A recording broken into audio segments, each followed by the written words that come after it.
ये गाड़ी तो राजू छे। पीछे लग, पीछे लग। तीन लड़कियों की जान लेके तेरी भूख खत्म नहीं हुई? गोखले, लड़की बेहोश है, ले जाओ इनको। चल चल चल।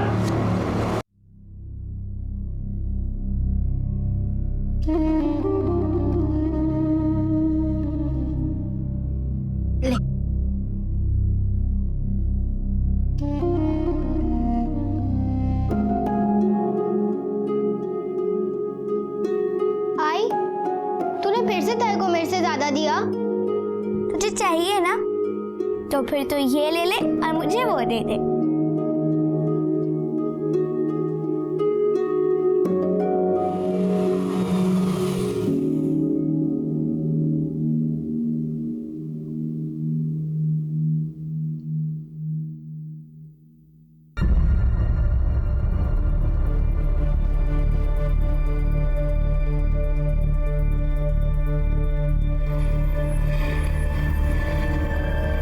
क्या हुआ? क्या बोला डॉक्टर? हाँ? बोलिए ना, क्या बोला डॉक्टर? अरे बोलिए ना, क्या बोला डॉक्टर? डॉक्टर बोला ज्यादा से ज्यादा 3-4 महीने।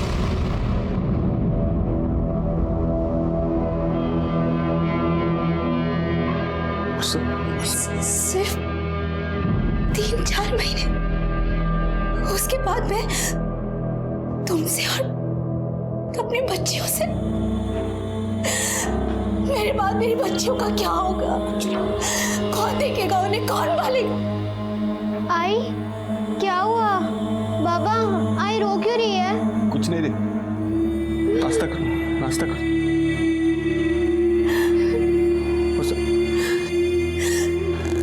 बरसा, तू रोती काहे को है? हाँ? मैं हूं ना? हाँ? मैं रात दिन टैक्सी चलाएगा, बहुत पैसा इकट्ठा करेगा, अरे बड़ा डॉक्टर से इलाज करेगा। चल तू कहीं नहीं जाएगी, कुछ नहीं होने दूंगा। मेघा, ईशा। मेघा, इसमें पैसे और लिस्ट है सामने, बनिया के पास से जाकर सामान लेकर आना। और ईशा, ये ले, सब्जी वाले के पास से जाकर सब्जी लेकर आना। हरा मसाला भी लेना, कोटमीर, नींबू और हरी मिर्च। ठीक है आई। आई, हम दोनों साथ में जाते हैं ना, पहले सब्जी ले लेंगे फिर बनिए के। कोई जरूरत नहीं है, दोनों साथ में जाओगी, 2 मिनट का काम 2 घंटे में करके वापस आओगी। नाके तक साथ में जाना, उसके बाद तू बनिए के पास और तू सब्जी वाले के पास जाना, और काम खत्म करके नाके पे मिलना और सीधे घर आना, समझी? ठीक है आई। चल जा।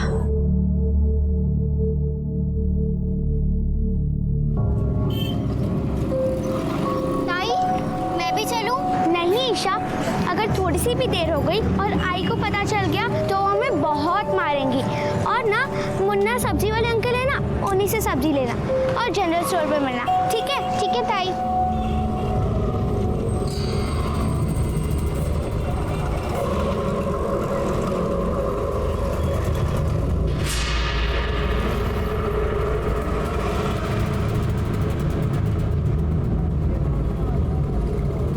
अंकल, ये सामान देना। अंकल, ये भाजी देना। और अंकल, उसमें नींबू, मिर्च और धनिया भी डालना।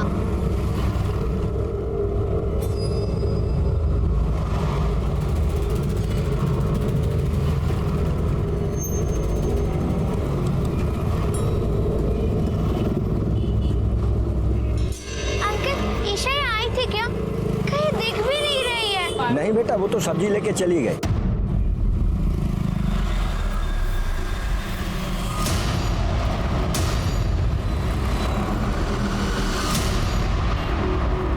अगर कर इसका बेल हुआ क्या? साहब, ओ साहब, कहीं तरी करा तुम।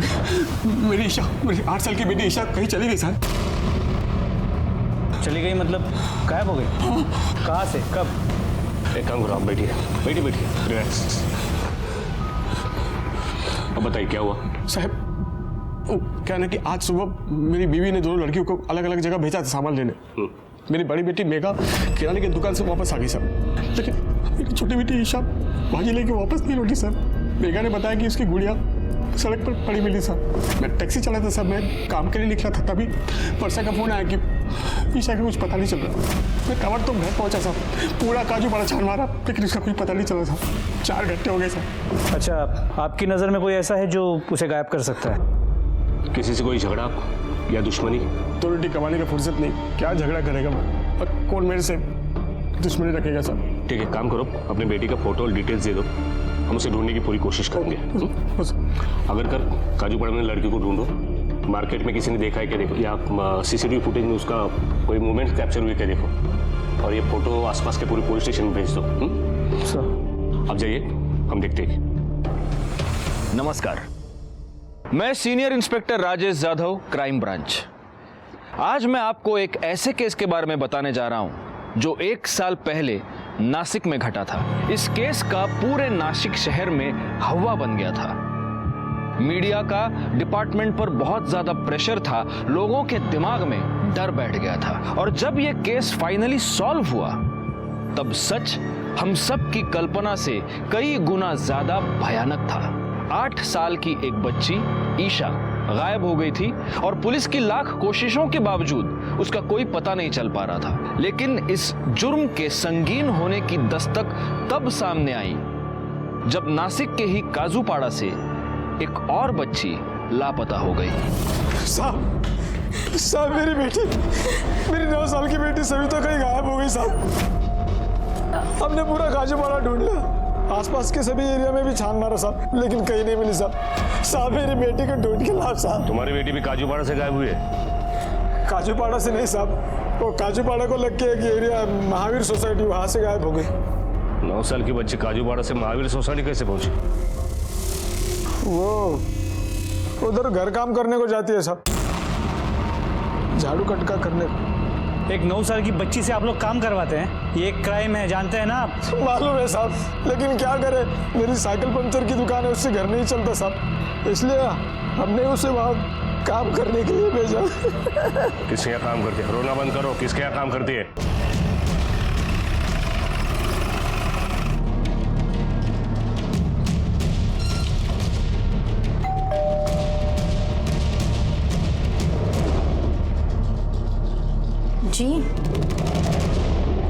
जी सर, सविता मेरे यहाँ ही काम करती थी।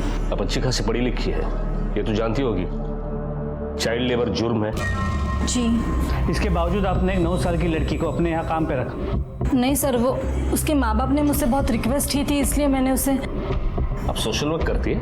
नहीं, मतलब वो एक्चुअली मेरा बच्चा बहुत छोटा है, तो उसके बेबी सिटिंग के लिए मुझे एक बाई की ज़रूरत थी, और मुझे बाई नहीं मिल रही थी, सो मैंने उसे रख लिया।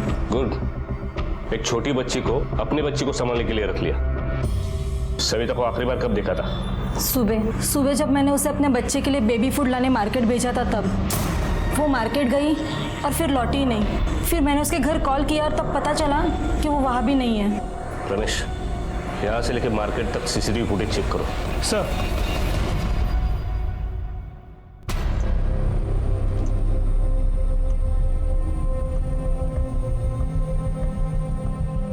सर ये वो लास्ट सीसीटीवी कैमरा है जिसमें सविता दिखी। इसके आगे वो कहाँ चली गई कुछ पता नहीं चला। उस टैक्सी वाली की बच्ची भी इसी मार्केट से गायब हुई थी ना? जी सर, दोनों लड़कियां काजूपाड़ा की रहने वाली थी और दोनों को इसी मार्केट से उठा के ले गए। समझ में ये नहीं आ रहा कि इस भीड़ वाली मार्केट से 2 बच्चियों को उठा ले गए और किसी ने कुछ देखा सुना भी नहीं। How is it possible? Ramesh, कहीं ऐसा तो नहीं किसी जान पहचान वाले ने उठाया हो? और उसका मकसद क्या हो सकता है? इन फैमिलियों से फिरौती भी नहीं मांगी जा सकती। दोनों के केस में ना कोई झगड़ा है ना दुश्मनी है, मतलब बदला लेने के चक्कर में उठाया गया हो। कि कहीं ह्यूमन ट्रैफिकिंग का केस तो नहीं है, या फिर किसी ऐसे गैंग का जो बच्चों से भीख मंगवाती है, या फिर सीरियल मॉलिस्टर या किलर। कुछ तो है। एक काम करो, काजूपाड़ा में हमारे कुछ लोगों को सिविल में भेज दो और खबरियों को भी अलर्ट कर दो। सर, वैसे देखा जाए तो इस केस में विक्टिम को नहीं बल्कि पुलिस को इस गुनाह के होने की दस्तक मिल रही थी। पुलिस इस दस्तक को समझ रही थी और अपना इन्वेस्टिगेशन और तेज भी कर लिया था, लेकिन कामयाबी नहीं मिल रही थी क्योंकि किडनैपर ने कोई भी क्लू पीछे नहीं छोड़ा था। यह केस एक सिंपल मिसिंग या किडनैपिंग केस से अलग एक भयानक रूप लेने जा रहा था। पुलिस ने जो थियरी लगाई थी उससे भी कहीं ज्यादा भयानक। चला सर, पीछे हटो। सर गला काट के सिर को बॉडी से अलग कर दिया गया और बॉडी को इस बोरी में डाल के फेंका गया था। बॉडी की हालत देख के लगता है कि मरे हुए 4 से 5 दिन तो हो गए और कपड़ों से लग रहा है कि 8 से 10 साल की बच्ची होगी। हमारे लोग यहाँ आसपास सिर मिल रहा है कि चेक कर रहे हैं।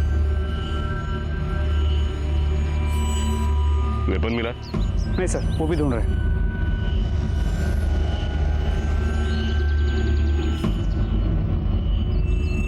सर आसपास सीरिया मर्डर वेपन दोनों में से कुछ नहीं मिला। रमेश, राजू और मनोहर दोनों की बच्चियां लगभग एक ही उम्र की थी। Complexion, height, age almost same है। कपड़े गंदे होने की वजह से पहचान में नहीं आ रही, इसलिए बॉडी किसकी है पहचानना मुश्किल है। एक काम करो, राजू और उसकी बीवी और वो दूसरा कपल मनोहर, दोनों को शिनक के लिए बुला लो। बॉडी पीएम को भेजो। सर हेलो, ठीक है सर। नासिक मुंबई हाईवे के पास एक बच्ची का कटा हुआ सर मिला है।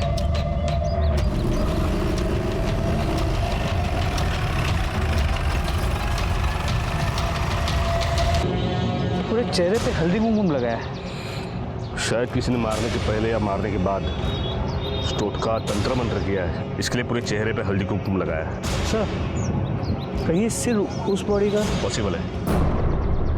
धड़ से सर 20 किलोमीटर दूरी पर मिला है। इसका मतलब मारने वाले ने पूरी कोशिश की है कि बच्ची पहचान ना पाए। शिनक के लिए बुला लो।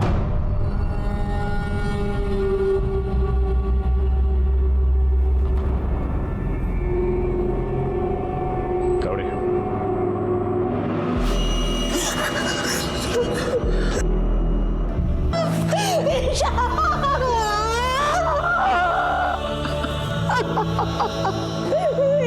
ऐसे कपड़े पहने थे, लेकिन हमारी इच्छा नहीं है। हमारी इच्छा हो ही नहीं सकती है। नहीं, हमारी इच्छा ये हमारी इच्छा नहीं है ये। सविता,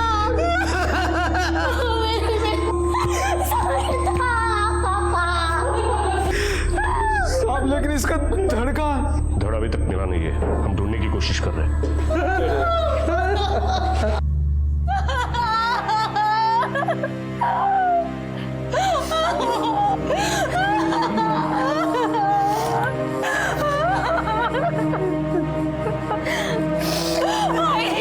ईशा ने किसी का क्या बिगाड़ा था कि किसी ने उसे मार के उसकी मिट्टी खराब कर दी, उसके टुकड़े टुकड़े कर दी।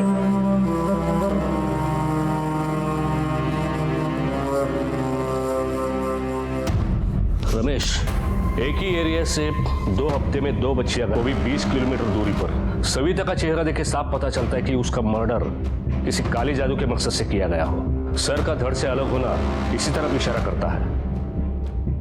ये ऐसा तो नहीं ये दोनों किडनैपिंग एक ही मकसद से की गई हो? सर शक्य है, क्योंकि अगर किलर को सिर्फ बच्चों को मारना होता तो वो गला घोट के या किसी आसान तरीके से मार सकता था। इस तरह सिर को धड़ से अलग करके सिर पे कुमकुम, हल्दी और सिंदूर डालने की जरूरत नहीं थी। नहीं रमेश, ये तब तक यकीन के साथ नहीं कहा जा सकता जब तक ईशा का सर नहीं मिलता। इस केस में और एक कॉमन बात है, ये दोनों लड़कियां एक ही एरिया से गायब हुई है, काजूपाड़ा।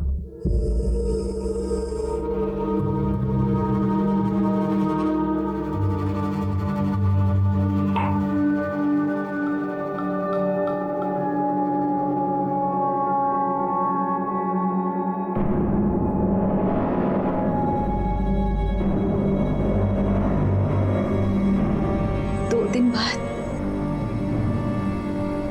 फिर से शनिवार है।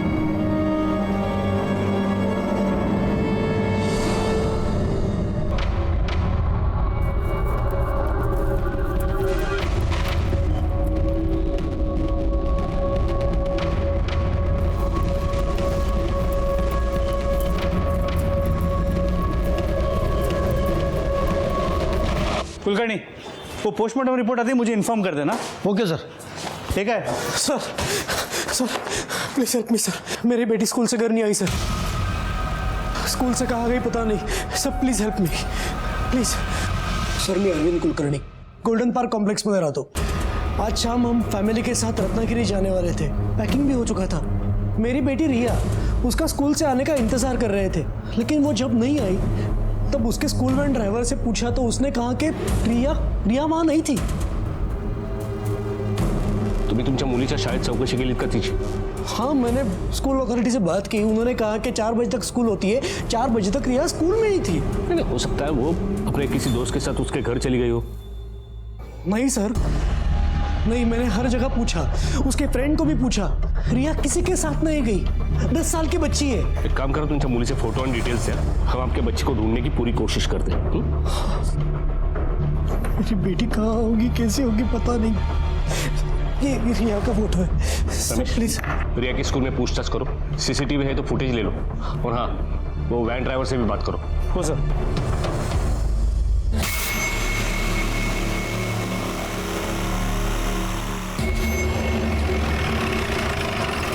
सब लड़की बाहर आई या नहीं मालूम नहीं। अब छुट्टी होने के बाद इतने सारे बच्चे बाहर आते हैं तो सब पे नजर रखना थोड़ा मुश्किल होता है ना।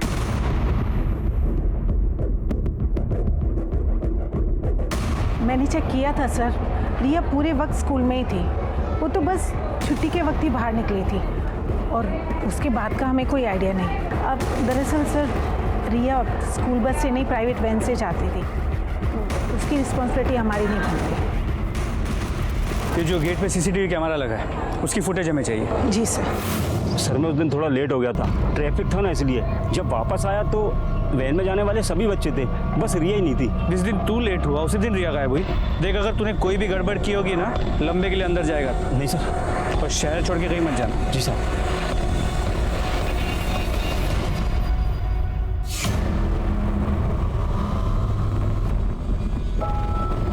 थम। पीछे लो। देखा तुमने, रिया को किसी ने आवाज दी, उसमें स्माइल दी और उसकी तरफ चल दी। इसका मतलब रिया किडनैपर को पहले से जानती थी। आगे चलो।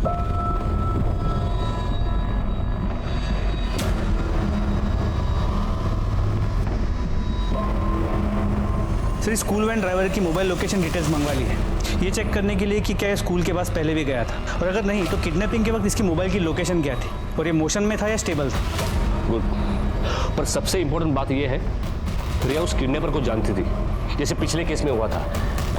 इन तीनों केसेस में कोई तो कॉमन कड़ी है, इसे हमें ढूंढना है।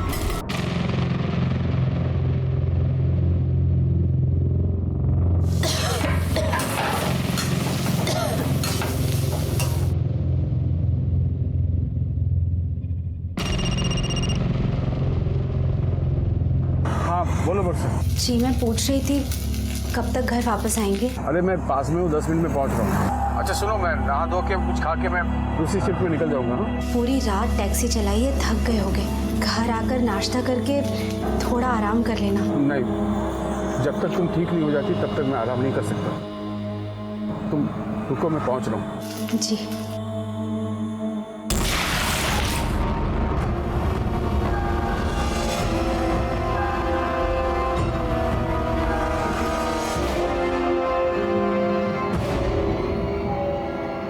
पूरा कचरा भर दिया इसमें, जाते हुए ले जाना और फेंक देना।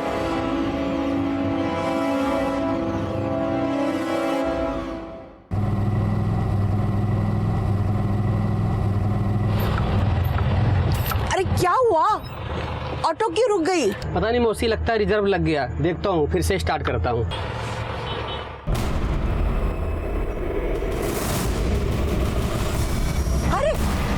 रुक जा, कुछ तो है वहाँ पे। अरे देख, अरे रुक ना, अरे वहाँ बोरी में कुछ तो है। अरे नहीं मौसी, किसी ने कचरा वचरा फेंका होगा। अरे नहीं, कोई तो लाच है, रोक दो ना तू। अरे मैं नहीं रोक सकता, गाड़ी देने का टाइम हो गया है। अगर आपको देखना तो आप यहीं उतर जाओ और मुझे मेरा भाड़ा दे दो, फिर दूसरा ऑटो पकड़ लेना आप। अरे वो ऑटो वाला एकदम नल्ला था, रुक के देखने को उसको बहुत डर लग रहा था। अगर वो रुक जाता ना तो मैं जरूर जाके देखती। मुझे यकीन है उसमें ना लाश थी। लाश? आजकल कुछ भी हो सकता है। अभी देखो ना, अपने वर्षा ताई और उधर मनोहर बाबू की बेटी गायब है। कैसे कैसे लोग हैं कि बच्चियों को भी नहीं छोड़ते। मैं तो बोलता हूँ चल के देखना चाहिए उधर, क्योंकि सारा काम पुलिस का नहीं बनता है ना, अपना भी तो कुछ बनता है। चलो सही कहा तुमने, चलो चलो देखना ही चाहिए।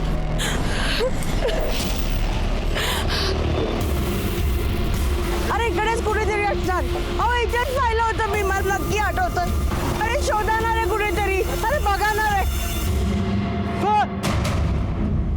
बघा हे बघा इकडे काय, हे बघा तू काय इकडे।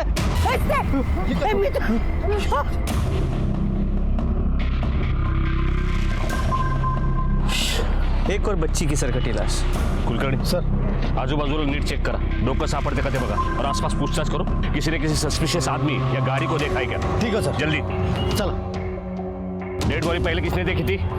मैंने साहब मैं यहाँ ऑटो से जा रही थी तो मैंने देखा कि कोनी से खून से हाथ लटपट बाहर था। सर, आजूबाजूला डोकं नाही सापडलं। डेड बॉडी पीएम को भेज दो। सर, ये तीसरी डेड बॉडी पुलिस को मिली थी, बिना सर के मिली थी। डीएनए टेस्टिंग से इस बॉडी की पहचान हुई और पता चला कि ये बॉडी मिस्टर कुलकर्णी की बेटी रिया की ही थी। बेशक सर नहीं मिला था, लेकिन ये बात अब लगभग साबित हो गई थी कि ईशा और सविता की तरह ही रिया को मारा गया था। फाइनली ये केस क्राइम ब्रांच के पास आया और मुझे सौंपा गया। एक के बाद एक मासूम बच्चियों के वहशियाना कत्ल की इस कड़ी ने पुलिस और क्राइम ब्रांच दोनों डिपार्टमेंट्स पर प्रेशर बनाए रखा था। जल्द से जल्द रिजल्ट देने का दबाव हम सब पर था, पर इस दबाव से भी ज्यादा मेरे लिए चैलेंज था इस किलर तक पहुंचना, जिसकी वजह से पूरा नासिक शहर डर के साये में जी रहा था। सुनो, इधर वड़ा पाव अच्छा मिलता है क्या कहीं पे? हाँ सर, नाके पे मिलता है ना। मिलता है ना, तो एक 5-6 घेऊन या सगळ्यांसाठी। हो सर। सर गोखले सर वाट बघताय। चला।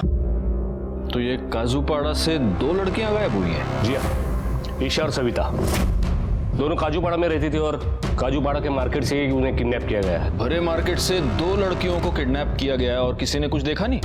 इसका मतलब ये हो सकता है कि किडनैपर इन लड़कियों की जान पहचान का कोई था और इसलिए वो किडनैपिंग की तरह लगी नहीं। हमारा भी अंदाजा वही था, लेकिन अब तक कोई लीड नहीं मिली, इसलिए प्रूव करना मुश्किल है। 2 धड़ मिले हैं और एक सर, काजूपाड़ा। जहां पर ये 2 धड़ मिले हैं वो भी काजूपाड़ा के 5-6 किलोमीटर के एरिया में ही है। तो ये भी हो सकता है कि ये जो किलर है वो काजूपाड़ा का ही रहने वाला हो। रिया काजूपाड़ा की नहीं है, उसका घर वहां से काफी दूर है। रिया, यही लोकेशन इन दोनों से मैच नहीं होती। लेकिन ये भी हो सकता है कि इस क्रिमिनल ने जानबूझकर हमें कंफ्यूज करने के लिए ऐसा कुछ किया हो। एक काम करो, इन तीनों लड़कियों की पीएम रिपोर्ट लेके आओ। सर। ओ कुलकर्णी, क्या? अगर कर पीएम रिपोर्ट के मुताबिक इन लड़कियों की हत्या कब और कितने बजे हुई है, देखो जरा। सर, ईशा की मौत 8 तारीख को रात 9 और 11 के बीच हुई।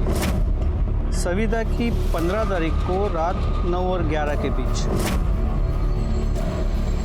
और रिया की 22 तारीख को रात 9 और 11 के बीच। जी सर।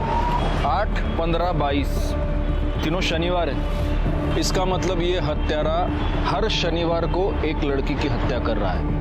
कहीं ये तंत्र मंत्र बलि का चक्कर तो नहीं? और अगर मेरा ये अंदाजा सही है तो अब हमारे पास वक्त बहुत कम है। वो हत्यारा इस शनिवार को भी किसी और मासूम बच्ची की जान ले सकता है।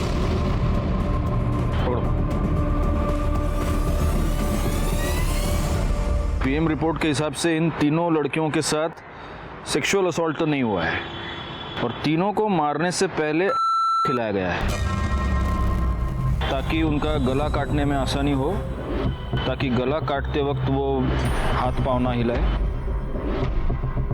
यानी कि तांत्रिक और ड्रग डीलर्स। नासिक शहर के आसपास जितने भी ड्रग डीलर्स और तांत्रिक, इन सब की हमें इंक्वायरी करनी पड़ेगी। इससे पहले आपने की नहीं क्या? नहीं सर। अगर कर, आता तरी कर सर। ड्रग डीलर्स और तांत्रिकों की तलाश हमने नासिक और उसके आसपास के सभी इलाकों में की। अरेस्ट पर अरेस्ट, इंटरोगेशन पे इंटरोगेशन, सख्ती बरती गई, पर अभी भी हमारे सामने कोई पुख्ता सबूत, कोई बयान नहीं आ रहा था। हमने इन तांत्रिक और बाबाओं के मोबाइल लोकेशंस और टाइम उन लोकेशंस से मैच करने की कोशिश की जहां से ये किडनैपिंग्स हुई थी या फिर जहां हमें डेड बॉडीज मिली थी, लेकिन हमें कोई लीड नहीं मिली। कातिल अभी भी हमारी गिरफ्त से दूर था।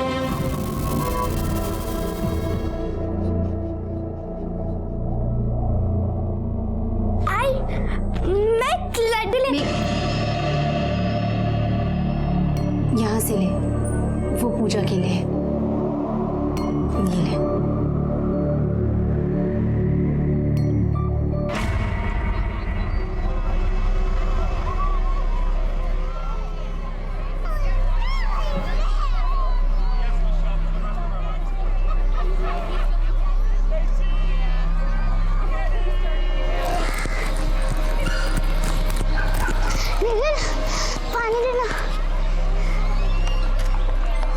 तू पानी पी के जल्दी आ, मैं तो फिसल पट्टी में इंतजार कर रहा हूँ।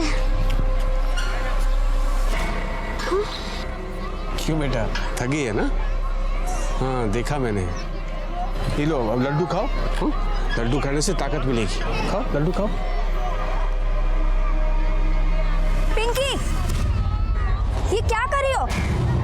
तुम्हें कितनी बार समझाया किसी अनजान व्यक्ति से बात नहीं करते और कोई चीज नहीं लेते। और आप कौन होते मेरी बेटी को लड्डू देने वाले?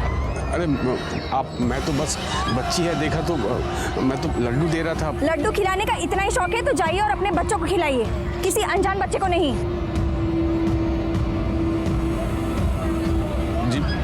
और अगर आइंदा यहाँ आसपास दिखाई दिए ना तो पुलिस कंप्लेंट कर दूंगी। चलो जाइए यहाँ से।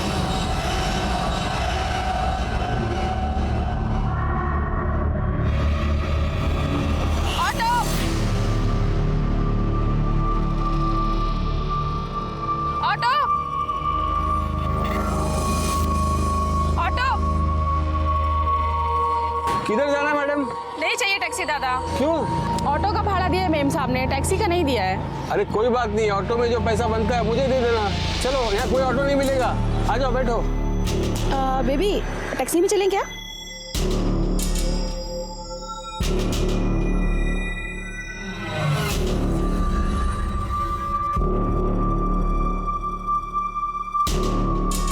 ये लीजिए प्रसाद, मंदिर गया था ना मैं। अरे भाई साहब इसकी क्या जरूरत थी? प्रसाद है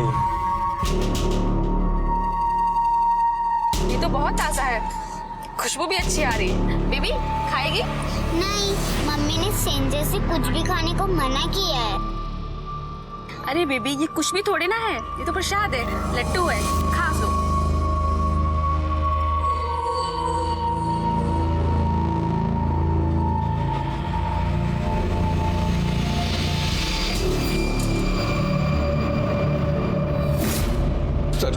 मेरी बेटी वो डांस क्लासेस के लिए गई थी और हमारी मेड लता उसे लेने गई थी सर, लेकिन ना तो मेरी बेटी लौटी है और ना ही हमारी मेड।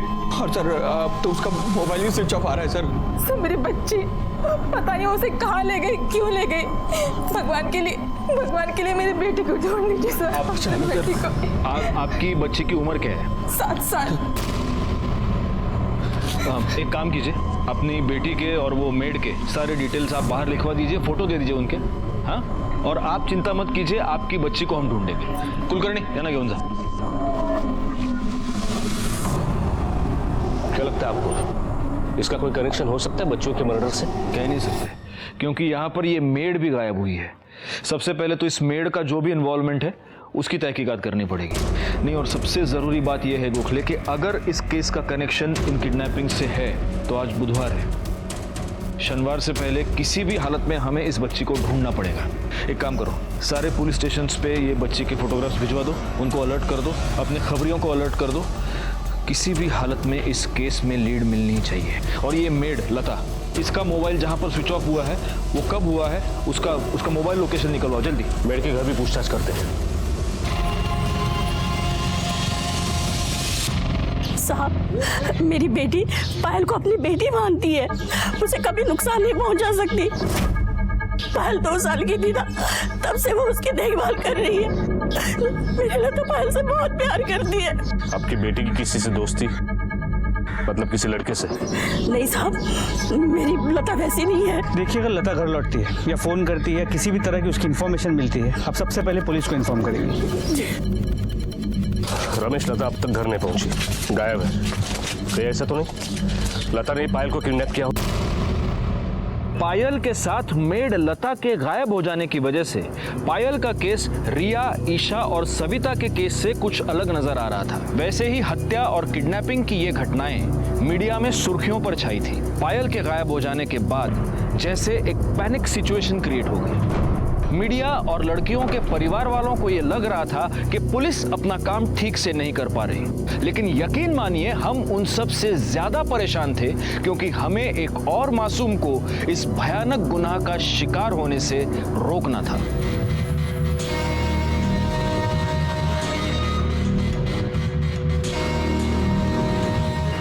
साहब, वो कुलकर्णी साहब आए ना, उनकी गाड़ी चला रहा हूँ। और साहब, मेरी बेटी का कुछ पता चला? कोशिश कर रहा है। हम आपका दर्द समझ सकते हैं, लेकिन हम भी यहाँ पर हाथ धरे नहीं बैठे। तो क्या कर रहे हैं आप? एक मिनट। राजू की खुद की टैक्सी है, फिर वो आपकी गाड़ी क्यों चला रहा है? वो जब लॉन्ग डिस्टेंस पे जाना हो या दिन में मुझे बहुत काम हो तो मैं उसे ले जाता हूँ, उसका पर डे मैं उसे पे करता हूँ। एक मिनट। जिस दिन आपकी बच्ची किडनैप हुई, क्या उस दिन भी राजू आपकी गाड़ी चला रहा था? हाँ, वो उस दिन मेरे साथ ही था। शाम को हम रत्नागिरी जाने वाले थे। रिया की स्कूल वैन मिस हुई तो मैंने उसे जाते जाते ड्रॉप किया स्कूल में और ऑफिस चला गया। लेकिन ये सब आप मुझे क्यों पूछ रहे हो? क्योंकि राजू की बेटी ईशा का भी खून हुआ है और उसका सर भी आज तक नहीं मिला है। क्या? राजू ने मुझे कुछ नहीं बताया? शायद सदमे में होगा इसलिए, या याद नहीं करना चाहता होगा इसलिए। लेकिन ये सब बातें आप क्यों मुझसे क्यों कर रहे हो? आपने क्या किया? आप कुछ नहीं करोगे, मुझे अभी ऊपर तक ही जाना पड़ेगा।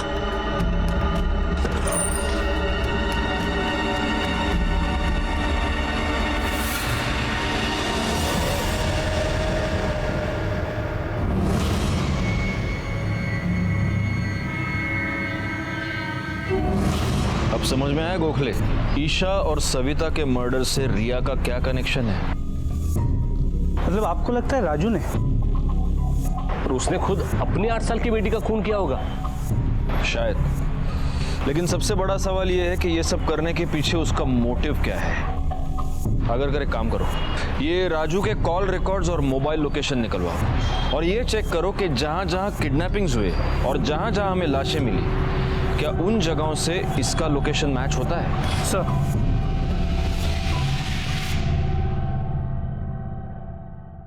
सर राजू के कॉल रिकॉर्ड्स, इसके मुताबिक ईशा, सविता और रिया जब और जहां से किडनैप हुए थे और उनके बॉडी के हिस्से जहां जहां मिले थे, हर उस जगह पे राजू मौजूद था। Very good. अगर एक काम करो, ये कॉल रिकॉर्ड चेक करो, इसमें किसी ड्रग डीलर का या किसी बाबा का तांत्रिक का नंबर मिलता है क्या? जी सर। एक सेकंड। हाँ बोल। क्या? ठीक है सर, एक कांस्टेबल को राजू के घर भेजा था। राजू अपना घर बंद करके भाग गया है। एक काम करो, अगर उसका फोन ऑन है तो उसको फौरन ट्रैकिंग पे डाल दो, क्विक। सर।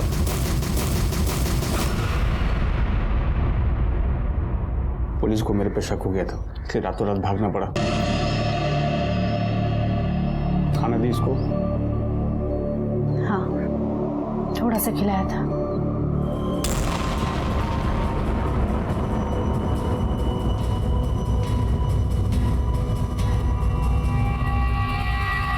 मेरे को बहुत डर लग रहा है, पुलिस ढूंढती होगी हमें।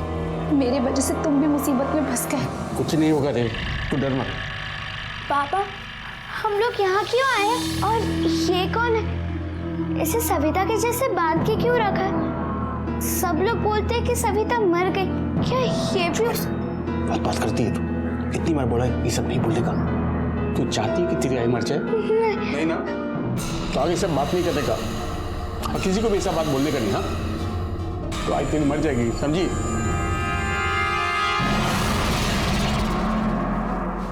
तो राजू का फोन अभी भी स्विच ऑफ है। सर, हमारे खबरी ने के बारे में जो इन्फॉर्मेशन दी थी उसको हम पुलिस स्टेशन ले आए हैं। इसका नाम सुरेश है और सर ये अफीम भी बेचता है और टैक्सी ड्राइवर भी है। और टैक्सी ड्राइवर भी है। गोखले, हम सही रास्ते पर हैं, आओ। सब मारो मत साहब, सब मारो मत साहब। कब से कर रहा है धंधा? किस किस को बेचा है? सब मैं सच बोल रहा हूँ साहब, मैं हर किसी को नहीं बेचता हूँ साहब। मेरे जो पहचान वाले हैं ना, कुछ टैक्सी ड्राइवर और ऑटो वाले, बस इनको ही बेचता हूँ साहब। इसके अलावा आज तक मैंने कभी किसी को नहीं बेचा साहब। नाम बोल, नाम बोल, नाम बोल। महेश, सचिन, पंकज, मकरन, हरीश। राजू कामड़ी को बेचा कि नहीं बेचा, बोल। हाँ, उसको भी बेचा है साहब। अपने नाम क्यों नहीं बोला? साहब उसको तो ऐसे ही यारी दोस्ती में बेचा था ना साहब, उससे पैसा नहीं लिया था मैंने। और वैसे भी उसने अभी 1 महीना हुआ साहब चालू करते। कब दिया था उसको? वो दिन तो याद नहीं है साहब। आखिरी बार कब दिया था, बोल। 3 दिन हो गए साहब। 3 दिन पहले, यानी जिस दिन लता और पायल की किडनैपिंग हुई उस दिन। हो सकता है इन दोनों को भी गोखले, हमारे पास वक्त बहुत कम है।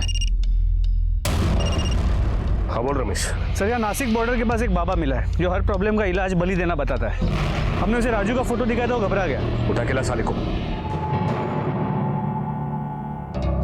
बाबा, आपसे एक सवाल पूछना था। पूछो बच्चा। क्या वाकई में बलि देने से सारी समस्याएं हल हो जाती हैं? बच्चा, संसार में ऐसी कोई समस्या नहीं है जिसका हल बलि देने से ना हो सके, और इंसान की बलि इसमें उच्च स्थान पे मानी जाती है। शैतान तो क्या, ईश्वर भी इसकी अवहेलना नहीं कर सकता। गोखले,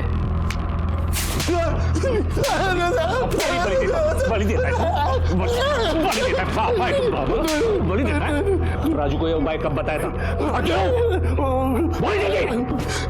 राजू की बीवी को कोई तो बीमारी थी। अरे बोलिए ना, क्या बोला डॉक्टर? डॉक्टर ने बोला कि 3 महीने की मेहमान है, कितना भी इलाज करो बचेगी नहीं। ये तो डॉक्टर ने बोला, तूने क्या बोला वो बोल। मैंने कहा बलि देनी होगी। 4 शनिवार 4 बच्चों की, जिनकी उम्र 10 साल से कम हो, फिर उनकी उम्र तेरी बीवी को लग जाएगी, फिर मौत भी उसका कुछ नहीं बिगाड़ सकती। और वो ये मान गया? क्या 4 लड़कियों की बलि? पागल हो गए हो क्या? हम ऐसे कैसे किसी की जान ले सकते हैं? तुम्हें बचाने के लिए मैं कुछ भी कर सकता हूँ। मुझे नहीं लगता अब किसी और सबूत की जरूरत है। खून और खूनी दोनों का मकसद साफ है। बस अब किसी भी हालत में राजू का पता निकालना है। अगर एक काम करो, राजू का फोन आखिरी बार जहां स्विच ऑफ हुआ था वो लोकेशन निकलवाओ, उसका फोन सर्वेलेंस पे डाल दो, और कुछ भी अपडेट मिले हमें बताना। चलो गोखले। सर,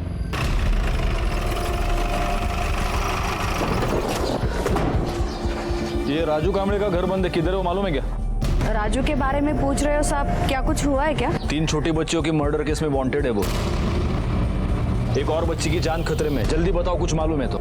साहब पक्का बोल नहीं सकता, लेकिन वो यहाँ से गया तो अपने गाव वालुंजे गया रहेगा, पर त्याचा घरचा पता माहिती नहीं। वालुंजे किधर पड़ता है? सर हाईवे की तरफ से आप अहमदनगर के लिए निकलते हो ना, तो उधर ही कहीं पड़ता है उसका गाँव। अहमदनगर रोड पे जितने भी टोल नाके सबको अलर्ट कर दो, उनको राजू की टैक्सी का नंबर दे दो। हाँ सर।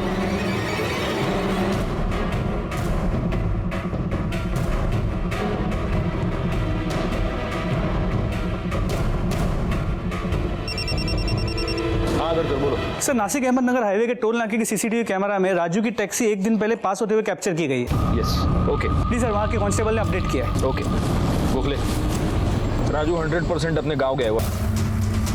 हाँ ठीक है, और कोई इन्फॉर्मेशन मिले तो मुझे तुरंत फोन करना। बाय। लता घर वापस आ गई है और उसने कंफर्म किया है उसे और पायल को लड्डू खिलाकर बेहोश राजू ने किया था। जब उसे होश आया तो नासिक से 40 किलोमीटर दूर थी। उसे पता नहीं कि पायल का क्या हुआ है। राजू ने लता के सर पर पत्थर मारकर उस पर वार किया। उसे लगा कि वो मर गई, इसलिए उसे वही छोड़कर वो चला गया।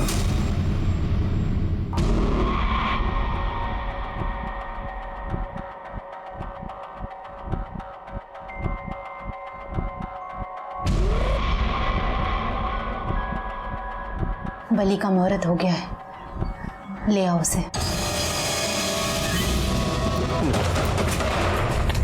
गाड़ी तो राजू से।